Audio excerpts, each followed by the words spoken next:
I'm Abigail Mason, 34, and last week I returned to my hometown as the CEO of a multi-million-dollar tech company. I thought my success would finally earn my stepmother Patricia's respect after 20 years of subtle undermining. Instead, I found myself directed to enter my own father's 60th birthday party through the back door, hidden from guests like an embarrassment. The humiliation burned until Eleanor Wellington's voice cut through the kitchen noise. Abigail Mason? Madam CEO of Mason Tech? What are you doing back here? Everything changed in that moment. If you've ever been underestimated by family, let me know where you're watching from and hit that like and subscribe button. You'll want to hear how one moment of recognition can unravel 20 years of family dynamics. Growing up in Mapleton, Wisconsin was like living inside a Norman Rockwell painting. Our town had barely 15,000 people, with neighborhoods where everyone knew your name and business. My childhood home sat on Elm Street, a modest two-story with blue shutters my dad repainted every spring. Until I was 12, that house contained all the happiness a kid could want. Mom and Dad created this perfect little world for me. Mom was an elementary school teacher, beloved by her students and the community. Dad ran a successful local construction company, building everything from homes to the new wing of Mapleton Hospital. They met in high school and never looked at anyone else. In our living room, their prom photo still hung beside my school pictures, their young faces frozen in a moment of pure joy. My mom taught me to read before kindergarten, spending evenings with me curled in her lap as we explored fantastic worlds together. Dad taught me practical things, how to change a tire, basic woodworking, the satisfaction of creating something with your hands. They balanced each other perfectly, giving me both dreams and the tools to build them.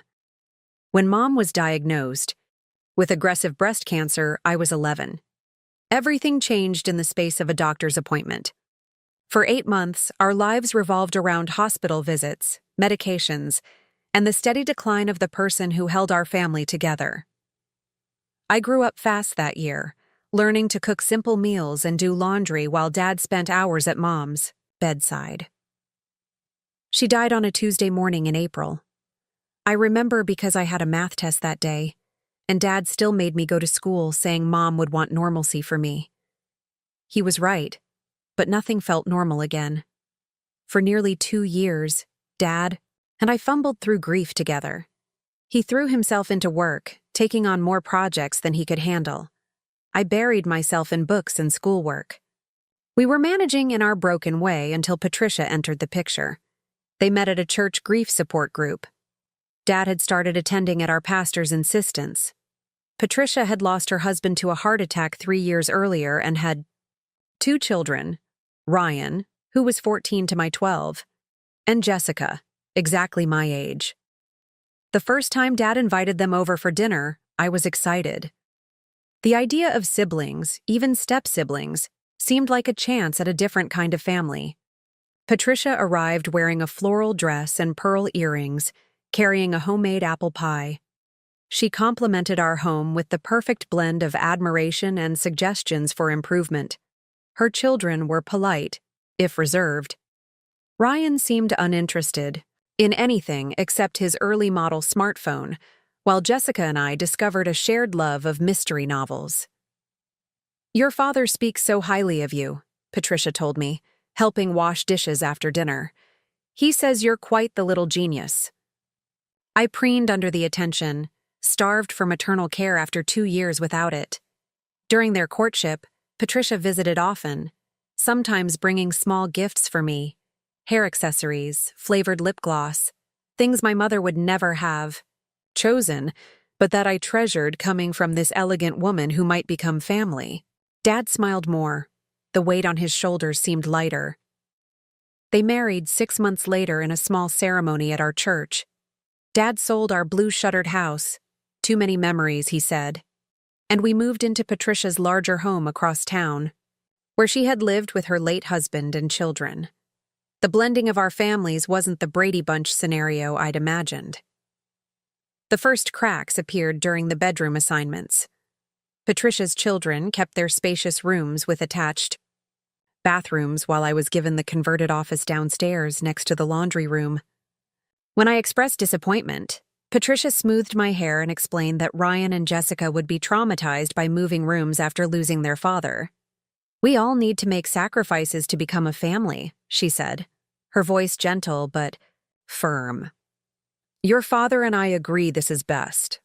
Dad nodded along, avoiding my eyes. Other changes accumulated slowly. Family photos featuring my mother disappeared from common areas, relegated to a single frame in my bedroom. Holiday traditions shifted to match Patricia's preferences. When I mentioned missing our old Christmas Eve ritual of driving around to see lights before opening one present, Patricia reminded everyone that her children found structure important after their loss. At dinner, Ryan and Jessica received subtle preferential treatment: slightly larger portions of dessert, first choice of activities, more attention to their school achievements. Nothing I could point to definitively, but a pattern I felt acutely. The real distance grew between Dad and me. Before Patricia, we'd spent weekends working on projects in the garage or fishing at Lake Mapleton. Now his weekends filled with Ryan's football games and Patricia's social engagements. When I earned straight A's or won the science fair, Dad offered distracted congratulations while rushing to Jessica's choir concert. By 16, I recognized that Patricia wasn't evil, just human, prioritizing her biological children while maintaining the appearance of fairness. The realization didn't make it hurt less. I channeled my loneliness into academics, staying late at school for clubs and study groups, minimizing time at home. My last extended visit home happened 5 years ago, shortly after I secured initial funding for my company. At dinner, I enthusiastically shared my business plans, only for Patricia to interrupt. "Abigail, sweetheart, these tech startups are such a gamble. Ryan's position at your father's company is so much more stable. Perhaps you should consider something similar." Dad cleared his throat. "Patricia has a point, Abby. Security matters, in the long run." That night, I booked an early flight back to Boston. Since then, communication had dwindled to holiday phone calls and occasional emails. When Dad's invitation arrived for his 60th birthday celebration, I hesitated. 5 years of distance, but he was still my father.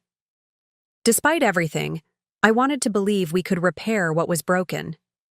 The day I left for MIT was the first time I felt truly free. Standing at the Mapleton bus station with 2 overstuffed suitcases, I hugged Dad goodbye while Patricia and her children waited in the car, engine running.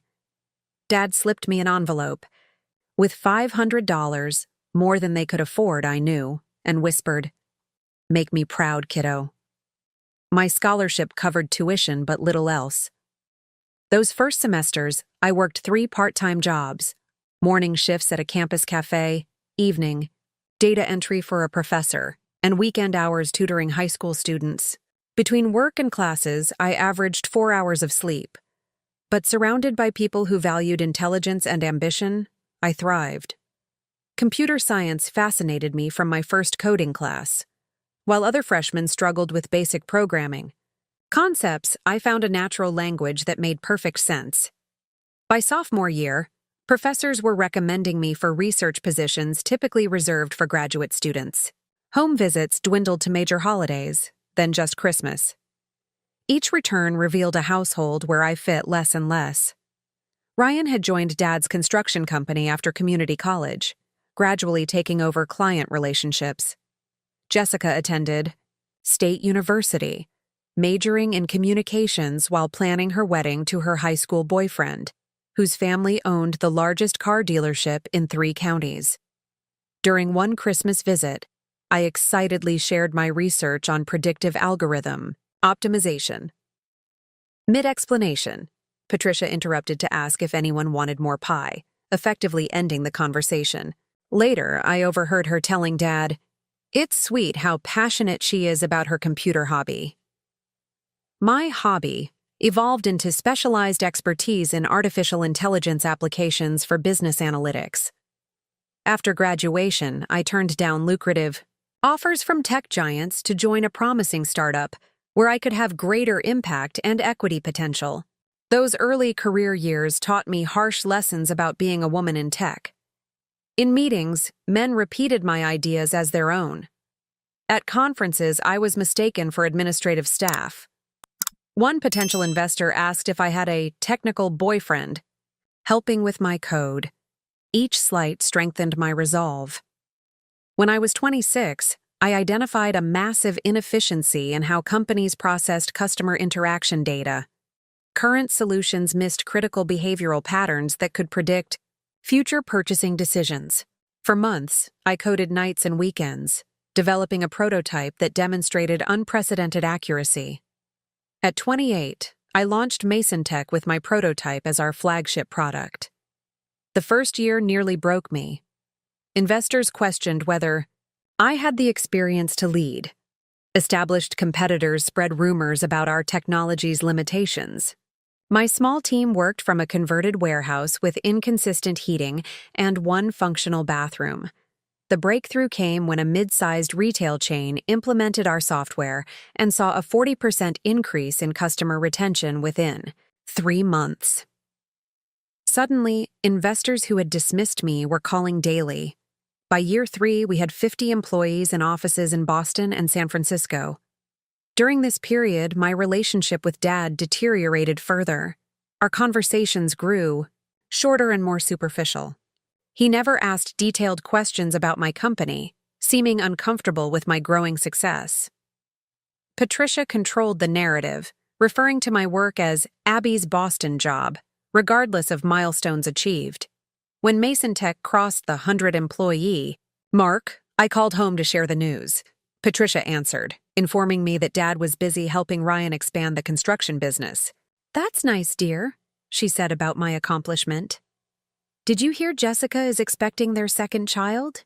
Your father is so excited about being a grandfather again." The following year, when Forbes included me in their 30 under 30 list, I sent the magazine to Dad. Patricia called to acknowledge receiving it, but mentioned that these lists aren't really about achievement, more about who you know in those coastal cities. Our relationship settled into a pattern of birthday calls, Christmas cards, and surface-level updates.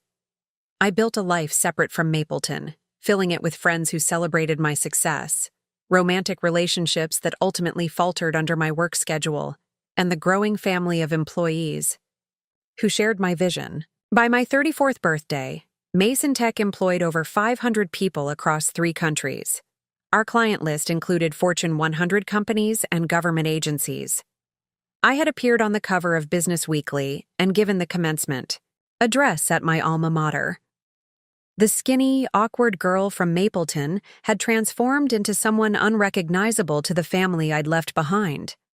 When Dad's 60th birthday invitation arrived, I almost discarded it.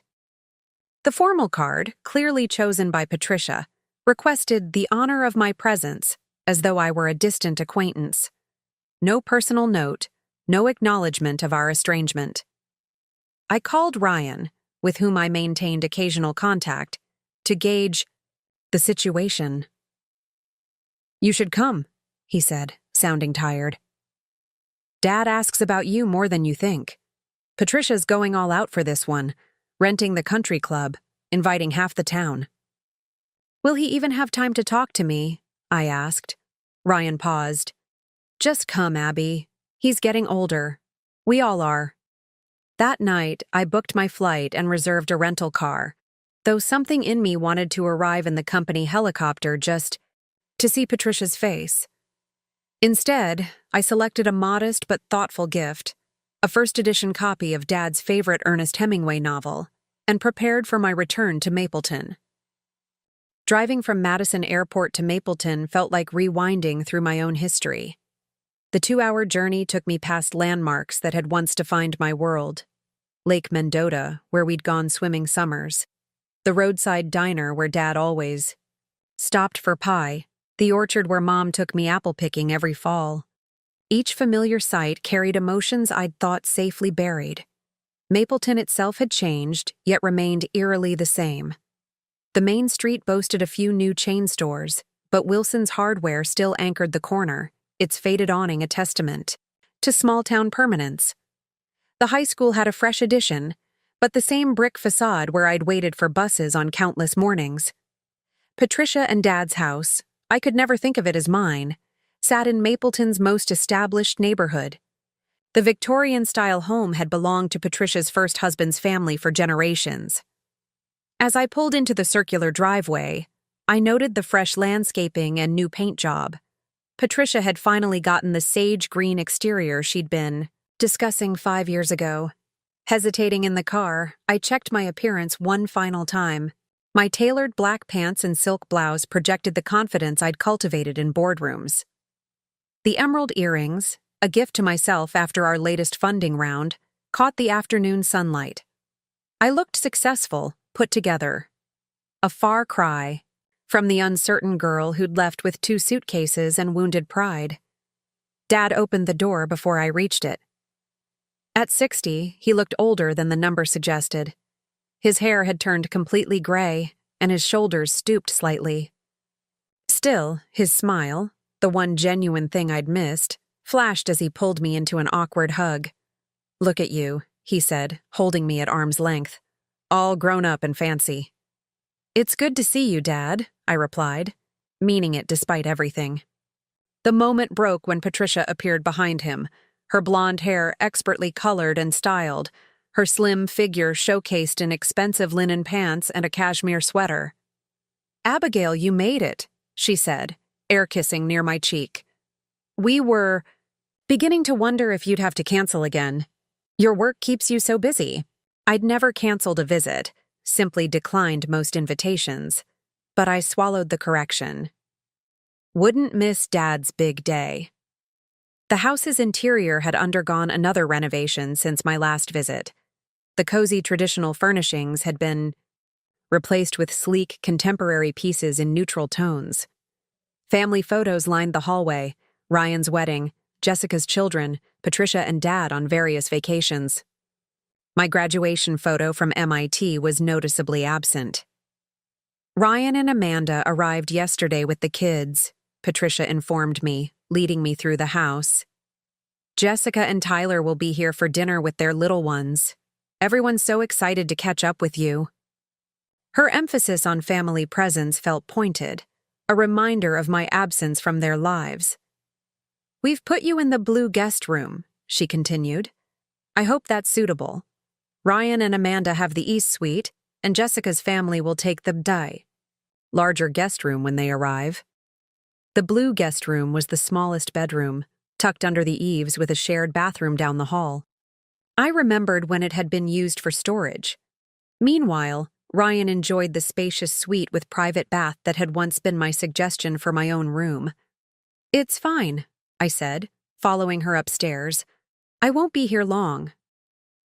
As Patricia showed me the room, her comments continued in the same vein, slightly undermining while maintaining plausible deniability. "We weren't sure what you'd want for meals these days. I imagine in Boston you eat all those trendy foods, kale and quinoa and such." "I still enjoy a good Wisconsin cheese curds," I answered, trying to keep things light. She smiled thinly. "Well, we're having pot roast tonight, Ryan's favorite." After Patricia left, I unpacked my small suitcase and sat on the twin bed, fighting a familiar sense of diminishment. Outside my door, I could hear the happy chaos of Ryan's children playing, Patricia's delighted grandmother voice encouraging them. The contrast with her tone to me couldn't have been starker. Dinner that evening expanded to include Jessica, her husband Tyler, and their 2 perfectly dressed children. Jessica had grown into a polished version of Patricia, from her highlighted hair to her country club enunciation.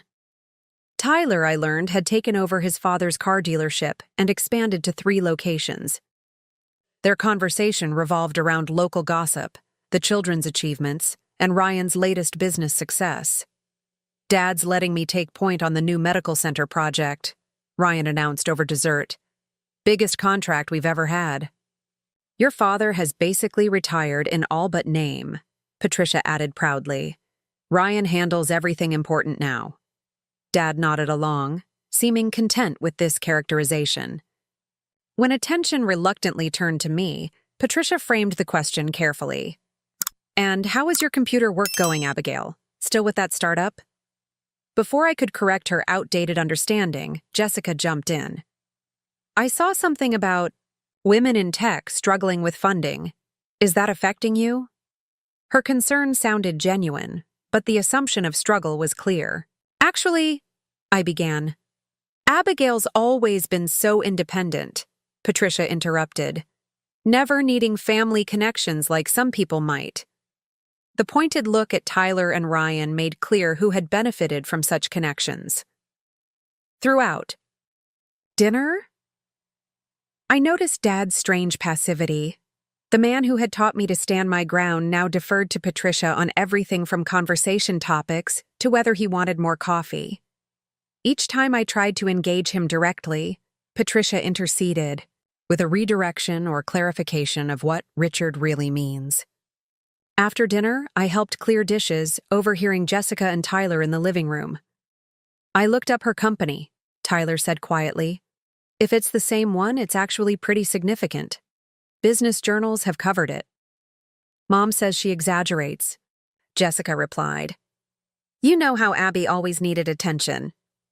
I nearly dropped the plates I was carrying. The characterization was so opposite to who I'd always been. The quiet, studious child who'd worked desperately not to rock the boat, that it took my breath away. Later, I tried to find Dad alone, but he was constantly surrounded by family. Or on the phone with party vendors Patricia had him checking on. When I finally cornered him in his study, Patricia appeared within minutes, clipboard in hand. "Richard, the florist needs confirmation on the centerpieces. Abigail, would you mind? This is rather urgent." That night, lying in the too-small bed in the too-small room, I considered booking an earlier flight back. What had I expected? That success would suddenly make me visible to people who had spent years perfecting the art of not seeing me? Only, the thought of missing Dad's actual birthday kept me from leaving. One more day, I decided. I could endure anything for one more day. The morning of Dad's birthday dawned bright and clear, as if Mapleton itself wanted to celebrate its successful son. I woke early, hoping to have breakfast with Dad before the day's chaos began. Instead, I found Patricia in the kitchen, directing caterers who had already invaded the space. "Good morning, Abigail," she said without looking up from her checklist. "There's coffee in the carafe. I'm afraid breakfast is rather catch-as-catch-can with all the preparations." I poured coffee into a travel mug. "Is Dad around?" "Richard?" "Left with Ryan hours ago. Last-minute errands for tonight." She glanced up briefly. "The party starts at 7. We're doing family photos at 6, so please be ready." I hesitated. "Can I help with anything?" Patricia's pause spoke volumes. "Everything's under control. Perhaps you could stay out of the way. The professionals know what they're doing." Dismissed, I spent the morning driving around Mapleton, visiting old haunts.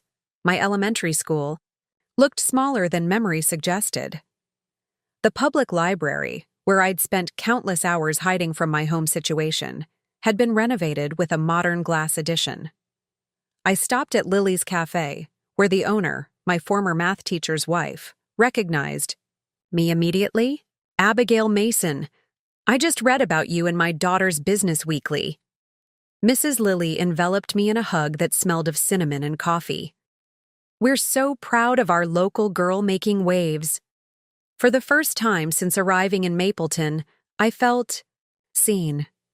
We chatted about my company, her grandchildren, and the changes in town. As I prepared to leave, she squeezed my hand. "Your mother would be bursting with pride, sweetheart." The simple statement nearly undid me. By 5:30, I had returned to the house and changed into my party outfit, an emerald green cocktail dress that complemented my eyes, paired with black Louboutin heels. My hair, usually pulled back for work, fell in loose waves past my shoulders. The woman in the mirror looked confident, successful. I straightened my shoulders, preparing for an evening of Patricia's subtle undermining. When I came downstairs, the photographer was already arranging the family in the living room. Ryan and Jessica with their spouses and children, Patricia directing. Everyone's positioning, Dad standing somewhat bewildered in the center.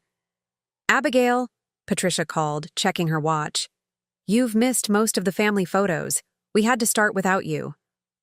"I'm 10 minutes early," I pointed out, checking my own watch. She waved dismissively.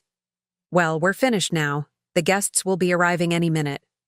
Dad looked over, seeming ready to object, then fell silent at Patricia's hand on his arm. I swallowed hard and nodded, another slight added to the growing pile. The party venue was the house itself, transformed by professional decorators. The main floor gleamed with subtle lighting, floral arrangements, and elegant furnishings rented for the occasion. Catering staff circulated with champagne and hors d'oeuvres. A string quartet played in the corner of the living room. I retreated to the kitchen for a moment of quiet, finding it bustling with catering staff. One young server offered me a champagne flute, which I gratefully accepted. Through the windows, I could see guests arriving, greeted at the front door by Patricia and Dad. After gathering myself, I moved toward the main hallway, intending to join the receiving line. Patricia spotted me and quickly excused herself from greeting guests. "Abigail, there you are. The front entrance is getting rather congested with arrivals." Her smile remained fixed as she spoke. "Would you mind terribly using the back garden door? It leads right to the party area, and we need to keep the main entrance flowing smoothly." I stared at her, processing the request. "You want me to go outside and around to the back of the house, in heels?" "It's just more practical," she insisted. "Richard is getting overwhelmed with all the people coming through at once." Before I could respond, she had turned back to the next arriving guests, exclaiming over their gift with exaggerated delight. Stunned, I stood frozen for a moment. The message couldn't have been clearer if she'd spelled it out.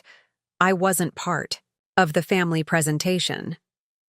I was an inconvenience to be routed around the back, like a delivery person or hired help. Pride warred with hurt as I made my decision. Taking a deep breath, I turned toward the side door that led to the garden. The path around the house wasn't long, but it consisted of gravel rather than proper paving.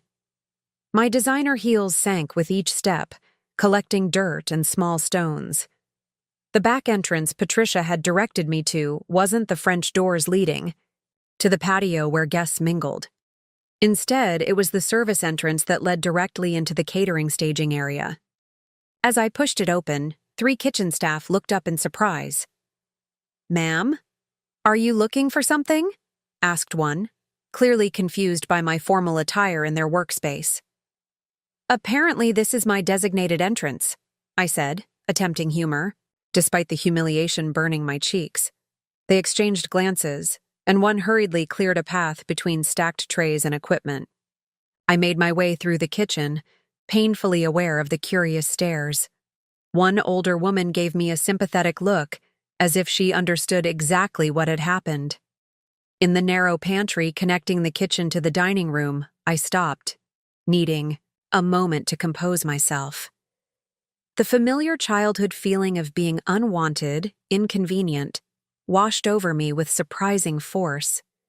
I was no longer the awkward teenager, but a successful executive who commanded respect in boardrooms across the country. Yet here, in my father's house, I was still the outsider directed to the service entrance. Tears threatened, and I pressed my fingers against my eyelids, willing them away. My phone buzzed with a text from my assistant in Boston about an urgent client matter. The reminder of my real life, my actual value in the world, helped steady me. I was preparing to leave, to grab my purse from upstairs, call a taxi to the Madison Airport and book the next flight out, when I overheard Patricia's laugh from the adjacent dining room. "I simply couldn't have her coming through the front while the Wilsons were arriving," she was saying to someone. "Can you imagine? Abigail always has to make everything about herself." The back entrance was perfectly suitable. The casual cruelty froze me in place. This wasn't a logistical decision. It was deliberate humiliation. 20 years of similar slights flashed through my mind, each one dismissed as oversensitivity or misunderstanding. But there was no misinterpreting this. In that moment, something shifted inside me. I wouldn't give Patricia the satisfaction of driving me away. Instead, I would walk through that door with my head high, project the confidence that had built a multi-million-dollar company, and refuse to be diminished any longer. As I pushed open the swinging door from the pantry, I nearly collided with an elegant older woman in a navy blue dress. She steadied herself, then looked at me with sudden recognition. "Abigail Mason? Is that really you?" I blinked, placing her face after a moment. "Eleanor Wellington, owner of Wellington Industries, the largest employer in the county, and a fixture of Mapleton's business community for 4 decades. I'd met her once during a high school career day, where she'd been unusually encouraging about my interest in technology." "Mrs. Wellington," I acknowledged with a genuine smile. "Yes, it's me." She looked around the service area with confusion. "Abigail Mason, Madam CEO of Mason Tech? What are you doing back here with the catering staff?" Her voice carried in the momentary lull of conversation. Several heads turned our way, including Patricia's, who had just entered the dining room with a tray of decorative napkins. I started, but Eleanor continued, her voice growing more animated.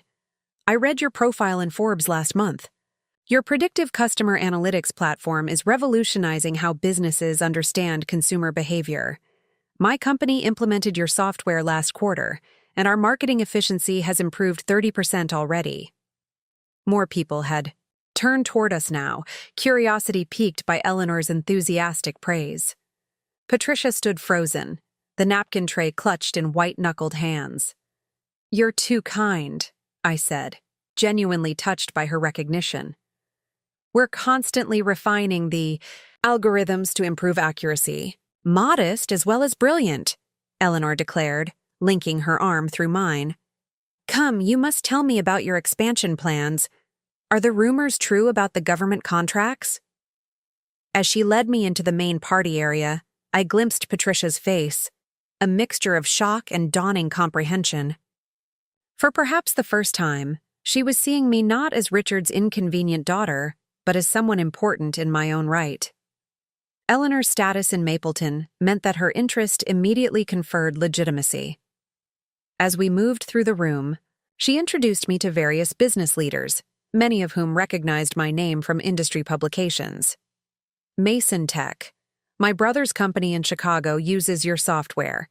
He says it's transformed their business model. Didn't I just read about your new international office? Singapore, wasn't it? Your TED Talk on ethical AI applications was fascinating." With each introduction, the reality of my success became more concrete in this setting where I'd been invisible for so long. I noticed Dad watching from across the room, confusion evident on his face as he observed people he'd known for decades treating his daughter with unexpected deference.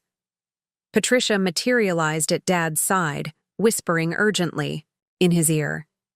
His expression shifted from confusion to surprise, then something that might have been pride mixed with embarrassment. Eleanor kept me by her side as more guests approached, curious about the local girl who'd made good. I answered questions about our technology, carefully translating complex concepts into accessible explanations. Years of investor pitches had honed this skill to perfection. Abigail was always the brightest student in her class. Patricia's voice suddenly cut in as she joined our group, her smile fixed and brittle.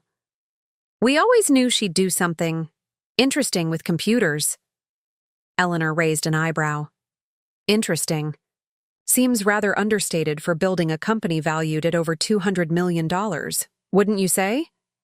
Patricia's smile faltered.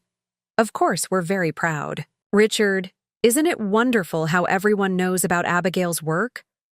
Dad had appeared beside her, looking slightly dazed. $200 million? He asked, his voice barely audible.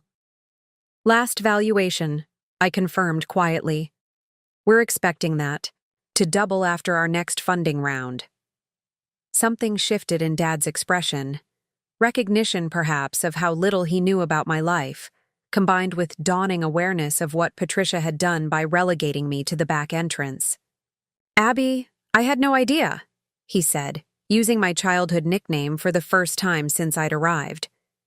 "We haven't really talked in a long time, Dad," I replied, keeping my voice neutral despite the hurt beneath the words. The moment hung between us, years of distance compressed into a single loaded exchange. Patricia, ever vigilant for social awkwardness, quickly intervened. "Richard, the Hendersons just arrived. You should greet them." She placed a hand on his arm, steering him away with practiced ease. Eleanor watched this interaction with shrewd eyes. Once they had moved away, she leaned closer to me. "Families can be the most difficult business of all to manage," she observed. "Sometimes those closest to us are the last to recognize our true capabilities." The wisdom in her words struck a chord. "Did you experience that too?" She laughed softly.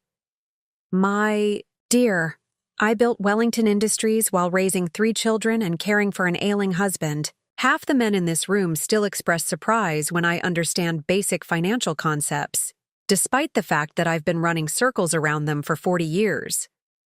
Her candor was refreshing after hours of Patricia's artificial politeness. We continued our conversation, joined by others genuinely interested in my work.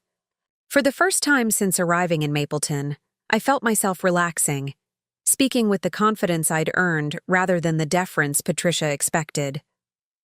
Throughout the evening, I caught Dad watching me from across the room. During a brief lull in conversations, he approached, champagne glass in hand. "Could we talk?" he asked, gesturing toward his study. "Just for a minute." I nodded, excusing myself from Eleanor's group. We walked in silence to the book-lined room that had always been Dad's sanctuary. Once inside, he closed the door and turned to me with an expression I couldn't quite read. "Abby, I had no idea about the company, about all you've accomplished." He ran a hand through his gray hair. "Why didn't you tell me?" The question stung, with its lack of self-awareness. "I tried, Dad, for years. Remember when I called about our Series A funding? Or sent the Forbes magazine? Or emailed about our expansion to Europe?" He winced. "I thought those were just... I didn't realize the scale." "Because Patricia always downplayed everything I did," I said quietly. "And you let her." He started to deny it, then stopped, the truth of my words sinking in. Before he could respond, the door opened, and Patricia appeared. "Richard, they're ready for the cake and speeches," she announced, her gaze darting between us. "Everything all right in here?" "We were just talking," Dad replied, a new firmness in his voice that surprised me. "It can wait," I added, not wanting to ruin his birthday celebration despite everything. "We should get back to your guests." Patricia's smile didn't reach her eyes. "Yes, quite a stir you've caused, Abigail. Who would have thought our little computer girl would become such a topic of conversation?" The condescension in her tone was so familiar it almost made me laugh. Some things never changed, regardless of external circumstances. "Technology is rather important these days," I replied mildly, "even in Mapleton." Dad looked between us, seeming to notice the tension with new awareness. "Patricia, could you give us another minute?" Her eyebrows rose in surprise at his assertion. "The caterers are waiting, Richard. Everyone is gathered." "1 minute," he repeated, more firmly than I'd heard him speak to her in 20 years. With visible reluctance, Patricia retreated, leaving the door slightly ajar. Dad turned to me, speaking quickly. "We'll talk later, properly. There's a lot I need to say, a lot I need to apologize for. But right now, go enjoy your party," I finished for him. "We'll find time." He squeezed my hand before we rejoined the celebration, the small gesture communicating more than words could in that moment. As the evening progressed, I noticed subtle shifts in the family dynamic. Ryan watched me with newfound curiosity, while Jessica's husband Tyler openly asked questions about my company's growth strategy. Patricia maintained her composed facade, but her repeated attempts to steer conversations away from my work became increasingly obvious to everyone. The most significant change was in Dad himself. During his birthday speech, he unexpectedly mentioned how proud he was of all three of his children, specifically noting my remarkable achievements in technology that I'm only beginning to understand. The acknowledgement, however belated, felt like the first crack in a wall that had stood between us for decades. By the time the party wound down near midnight, the balance of power had subtly but definitively shifted.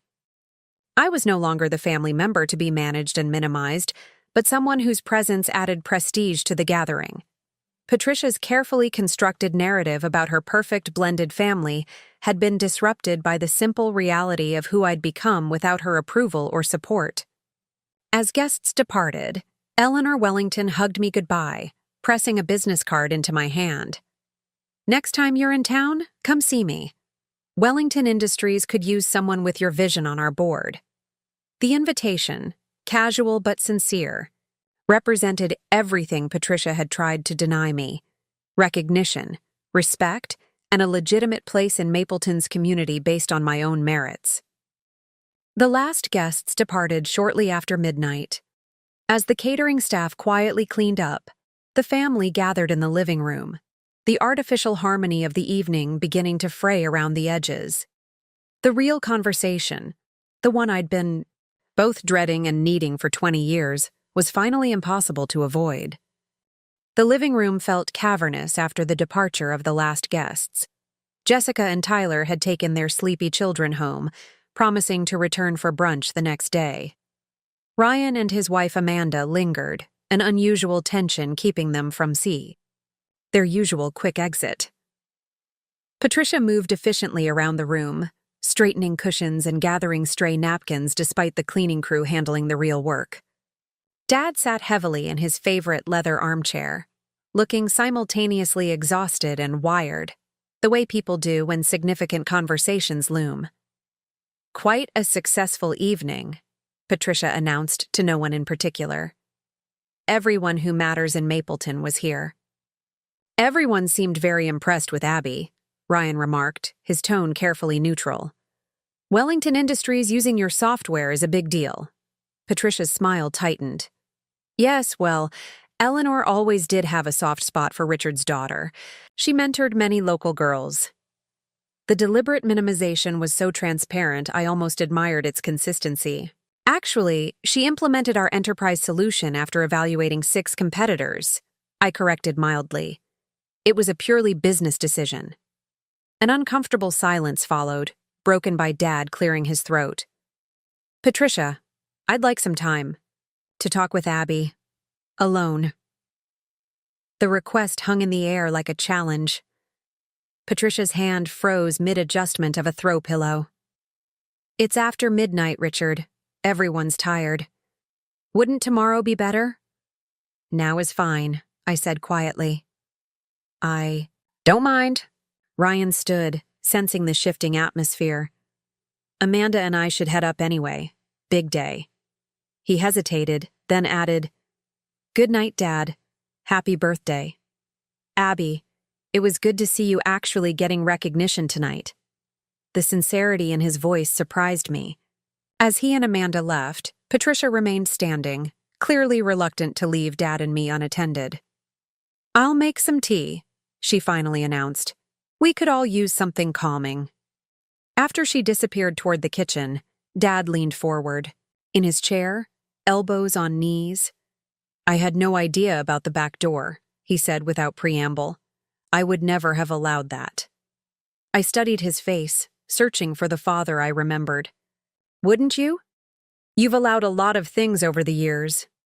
He winced but didn't deny it. "I thought keeping peace was the most important thing. After your mother died, I was so afraid of failing you, of being alone. When Patricia came along, she seemed to know exactly what to do, how to run a family, She ran it by pushing me to the edges, I said, 20 years of hurt finally finding voice. And you let her. I know. His admission hung in the air between us. I told myself you were strong, independent like your mother, that you didn't need as much attention as Ryan and Jessica. I convinced myself I was being fair when I was actually being a coward. The kitchen door swung open as Patricia returned with a tea tray, her timing impeccable as always.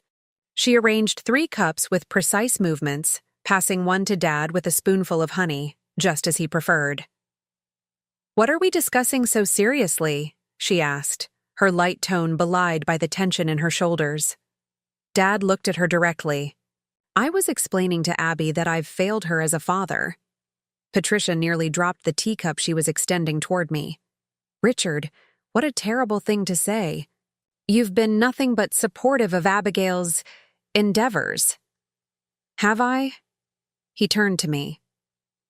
"When was the last time I called just to ask about your life? Or visited you in Boston? Or really listened when you tried to share your accomplishments?" Patricia set the tea tray down with more force than necessary. "This is hardly the time for self-recrimination. It's been a lovely evening. Everyone's tired."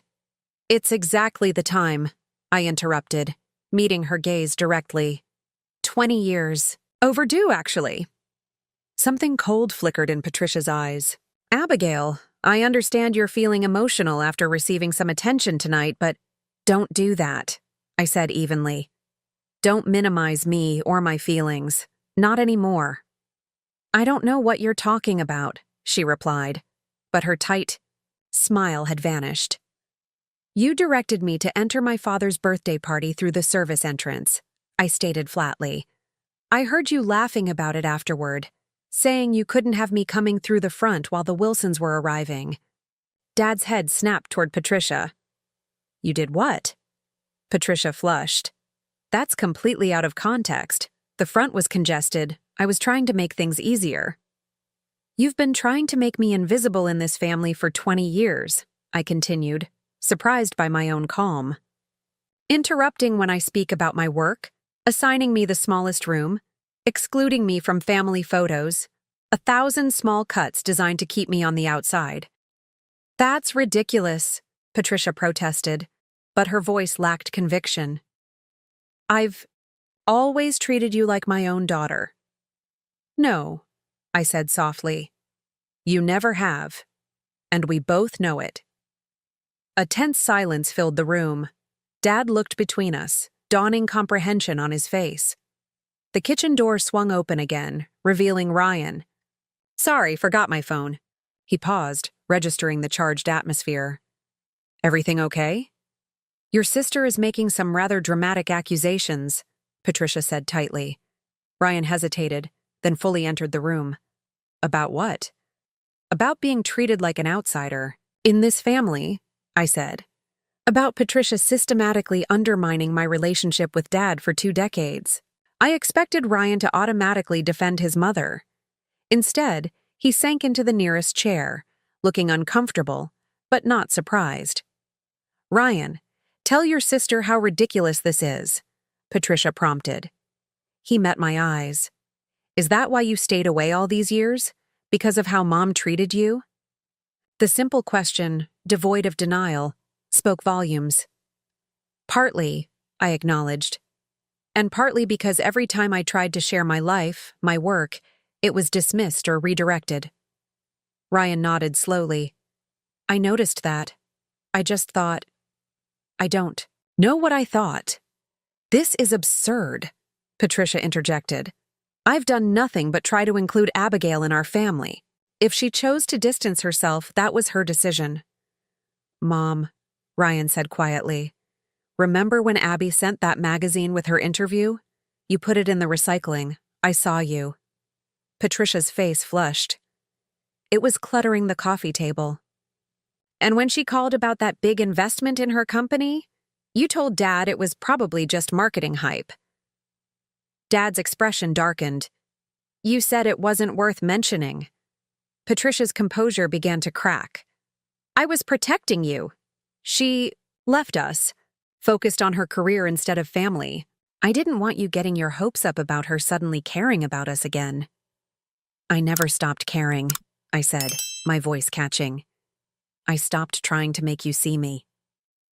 The kitchen door opened once more, and Jessica appeared in silk pajamas, clearly having returned from her house down the street. Tyler told me there was some kind of confrontation happening, she announced, glancing around the room. What's going on? Family honesty hour, Ryan replied dryly. Turns out Abby's been feeling excluded for years, and Mom's been facilitating that. Jessica looked between us, then settled her gaze on me. Is this about the backdoor thing? Because that was obviously awful. Even Tyler noticed. Patricia made a strangled sound. Jessica! What? It was humiliating, Mom. Making the most successful person in the room use the service entrance? People were talking about it. The unified front I'd expected to face was crumbling in real time. Patricia looked from one family member to another, finding no allies. I have always done what's best for this family, she said, voice trembling, slightly. I've devoted my life to creating stability for all of you after tragedy. For two of us, Ryan corrected gently. Not for Abby. She was going to leave anyway, Patricia burst out, her careful facade finally cracking. Smart, ambitious, just like her mother. Richard couldn't see it, but I could. She was always going to choose success over family. Why should I invest in someone who would never prioritize us? The naked truth of her insecurity hung in the air. Dad stared at his wife as if seeing her clearly for the first time. So you pushed her away before she could leave on her own, he said slowly. And I let you. Patricia's eyes filled with tears. I was trying to protect us, to keep our family solid. By excluding 1/3 of it? Jessica asked, sounding genuinely confused. That math doesn't work, Mom. Patricia turned to me, desperation replacing her usual poise. You have to understand. After losing my first husband, building this new family with Richard was everything. You were so independent, so much your own person. I was afraid you'd convince him to put you first, like he always had before I came along. The admission was more honest than anything she'd said to me in 20 years. Not an apology, but at least an explanation. I never wanted to come between Dad and anyone, I said quietly. I just wanted to remain his daughter while you became his wife. Dad stood, abruptly, moving to the window that overlooked the now dark garden. I've failed everyone in this room, he said, his back to us. Patricia, I let you manage my relationship with Abby because it was easier than standing firm. Abby, I abandoned you emotionally when you needed me most. Ryan and Jessica, I modeled cowardice instead of courage. He turned, his eyes wet. I don't know if we can fix this, but I want to try. Patricia moved toward him, reaching for his hand. Richard, you're exhausted. This isn't the time. He gently but firmly withdrew his hand. It's exactly the time. 20 years late, like Abby said. The simple act of resistance seemed to deflate Patricia completely. She sank onto the sofa, suddenly looking older and very tired. What do you want from me? She asked me directly. Acknowledgement, I replied without hesitation. Recognition. That what you did was deliberate and harmful. And a commitment to change if you want me in your lives going forward. She nodded slowly, not quite in agreement, but at least not a denial. Ryan cleared his throat. For what it's worth, I've always been jealous of you, Abby. You had the courage to leave, to build something entirely your own. No family legacy, no handed-down business, just your brain and your guts.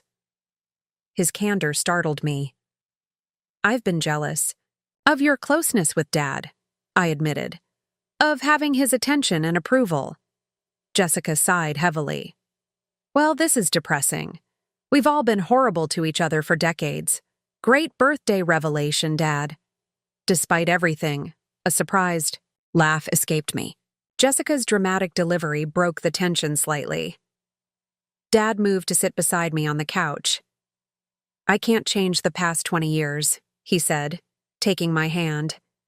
"But I want to be part of your life going forward, Abby. The real life, not the watered-down version I've been getting." "I'd like that," I said softly. "But things have to be different." "They will be," he promised, glancing meaningfully at Patricia. She met his gaze, then mine. No words, but a slight nod that acknowledged the shifting reality between us. As the clock in the hallway chimed 1, we all recognized the conversation had reached its natural conclusion for the night. Real reconciliation would require more than one honest exchange, but the foundation had been laid. Ryan and Jessica departed for their respective beds, both pausing to give me awkward but sincere hugs. Patricia excused herself without further comment, her rigid posture conveying her emotional state more clearly than words. Dad lingered, decades of unspoken feelings hanging between us. "I'm so proud of you, Abby," he finally said. "Not because of your success or what those people tonight think of you. Because you built a life on your terms, despite everything. Your mother would be so proud too." The simple words, so long withheld, finally unlocked the tears I'd been holding back. As he pulled me into a hug, I felt something long broken begin the process of healing. The morning after Dad's birthday party dawned with the strange quietness that follows emotional upheaval. I woke early, habit rather than design, and made my way downstairs expecting an empty kitchen. Instead, I found Dad at the counter, measuring coffee grounds with careful precision. "You still use the same brand," I observed, noting the familiar red package. He looked up with a small smile. "Some things don't change. Coffee preferences, stubbornness, poor communication skills." The self-deprecating comment invited a lightness I hadn't felt around him in years. "Speak for yourself. My communication skills are excellent. I give quarterly presentations to hundreds of people. Easier than talking to family, I bet." He started the coffee maker and turned to face me fully. "Patricia's sleeping in. Ryan and his family are having breakfast at that new place on Main Street. Jessica won't surface before 10. The deliberate accounting of everyone's whereabouts made his intention clear. We had time alone. We carried our coffee to the back patio, watching early morning sunlight filter through the maple trees that bordered the property. For several minutes, we sat in companionable silence, the first comfortable quiet we'd shared in decades.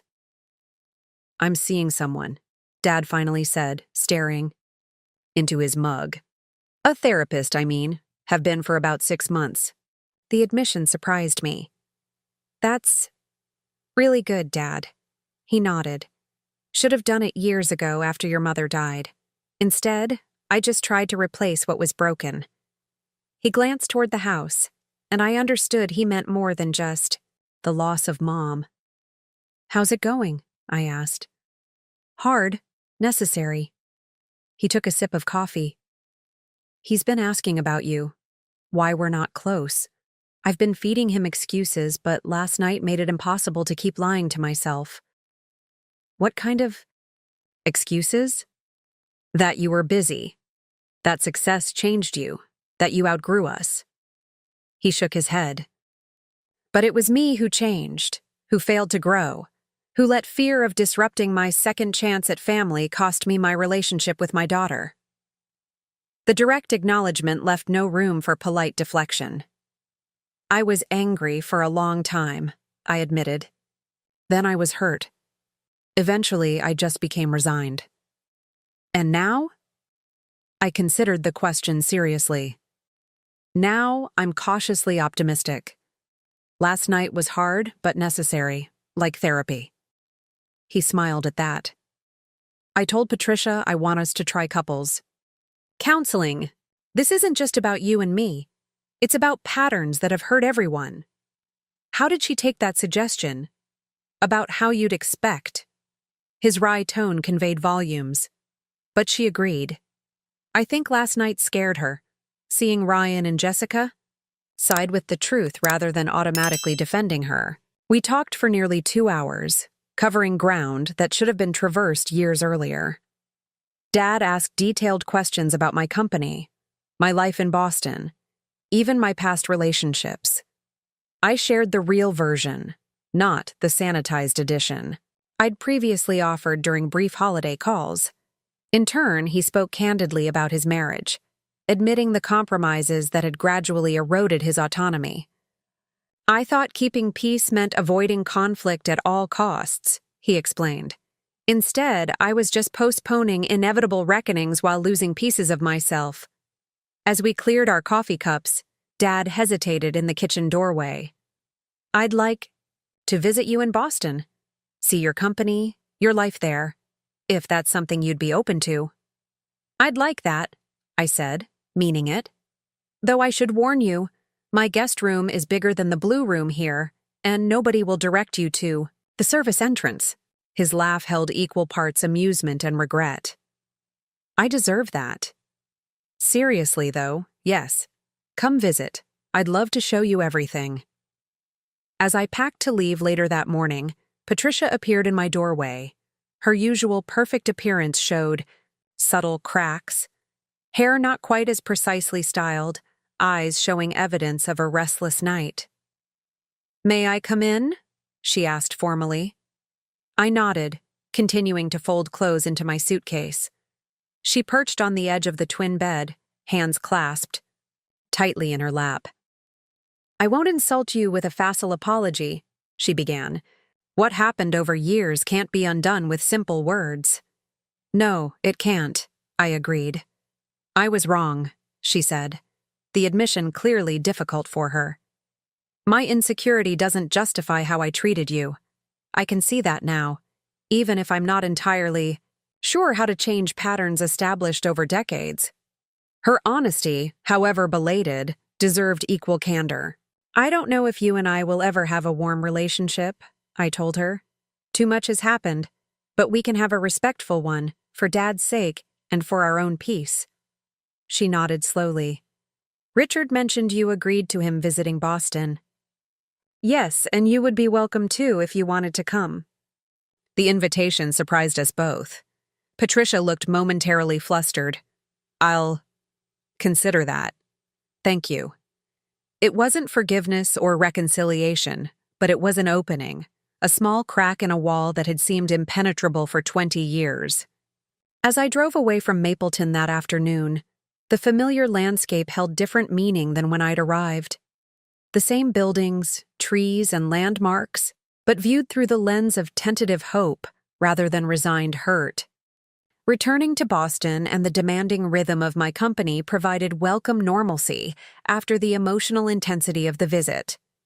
My leadership team noticed a subtle shift in my management style over the following weeks, a greater emphasis on clear communication, on ensuring every voice was heard in meetings, on acknowledging contributions directly rather than assuming recognition was obvious. The lessons from my family dynamic found surprising applications in my professional life. Perhaps most significantly, I recognized patterns where I had unintentionally created hierarchies that made some team members feel excluded or undervalued, mimicking in small ways the very behaviors that had hurt me. Dad called weekly, our conversations gradually developing depth and authenticity. He sent me childhood photos he'd kept in his office desk, including several of Mom that Patricia had removed from family albums. Each image arrived with handwritten notes about the memory attached, small efforts to rebuild the connection between us. 2 months after the birthday party, Ryan called unexpectedly. "I'm thinking about starting my own construction company," he confided, "focusing on sustainable building practices. Dad's company is solid but stuck in old methodologies." "That's a big step," I observed, breaking away from the family business. "Yeah, well, seeing you stand your ground made me realize I've been accepting limitations that don't need to exist." We began trading occasional texts about business challenges, developing a relationship independent of our shared family history. 6 months after Dad's birthday, he made good on his promise to visit Boston. He arrived alone. Patricia had a prior commitment that we all recognized as reluctance, and spent 3 days immersed in my world. I showed him our company headquarters, introduced him to my leadership team, and watched with quiet satisfaction as he gradually understood the scope of what I'd built. The pride in his eyes when he saw employees approach me with respect and genuine affection healed something I hadn't realized was still wounded. "Your mother would have absolutely loved this," he said as we toured the innovation lab. "She always said you'd change the world someday." The visit established a new template for our relationship, one based on mutual respect and genuine interest rather than obligation.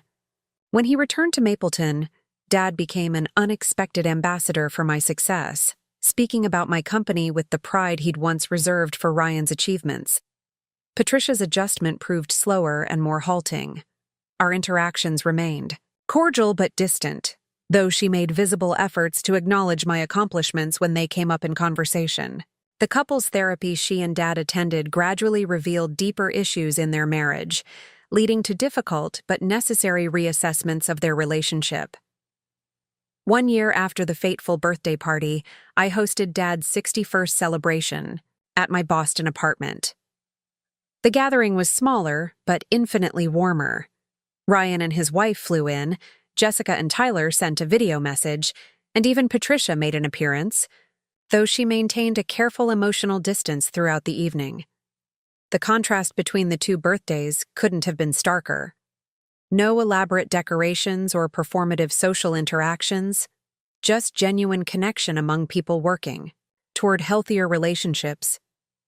After the others had gone to their hotels, Dad and I sat on my balcony overlooking the Boston skyline, reminiscent of our morning coffee conversation a year earlier. "What a difference a year makes," he mused, swirling the scotch in his glass. "Last birthday I had everything I thought I wanted. The big house, the community standing, the picture-perfect family gathering. And I was completely disconnected from what actually mattered." "And now?"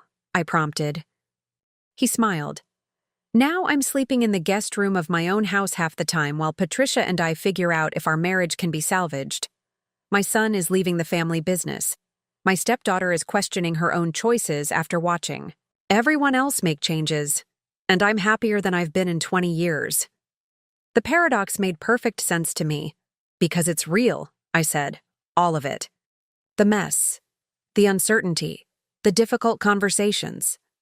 "Exactly." He raised his glass in a small toast to reality over appearances. The journey of healing continued beyond that night, with setbacks and progress in equal measure. Some wounds were too deep for complete recovery, while other connections strengthened in ways I never anticipated. Patricia and I established a détente based on mutual respect, if not affection. Ryan discovered his passion for sustainable building practices. Jessica began therapy to address her own insecurities about measuring up to her mother's expectations. The most profound change occurred within me. Success had never been the problem. I'd achieved that through my own determination despite the obstacles. What transformed was my understanding of worth and recognition. I no longer needed Patricia's approval or even Dad's validation to feel complete. I had built a life that reflected my values, surrounded myself with people who appreciated my authentic self, and learned that family could be both chosen and biological. The moment Eleanor Wellington recognized me in that kitchen doorway hadn't changed who I was. I had already been a successful CEO, already built something meaningful. What changed was the perception of others, revealing the superficiality of the judgments that had seemed so important. The backdoor incident, humiliating as it was, had ultimately forced truth into the open. Sometimes we need to be directed to the wrong entrance to finally find the right path forward. Have you ever had a moment when someone's recognition completely changed how others saw you? Or when family dynamics shifted because of success? Share your experience in the comments below. And if this story resonated with you, please like, subscribe, and share with someone who might need to hear that their worth isn't determined by family recognition. Thank you for listening to my journey from backdoor to boardroom. May your own path be filled with the courage to stand in your truth, regardless of who tries to diminish it.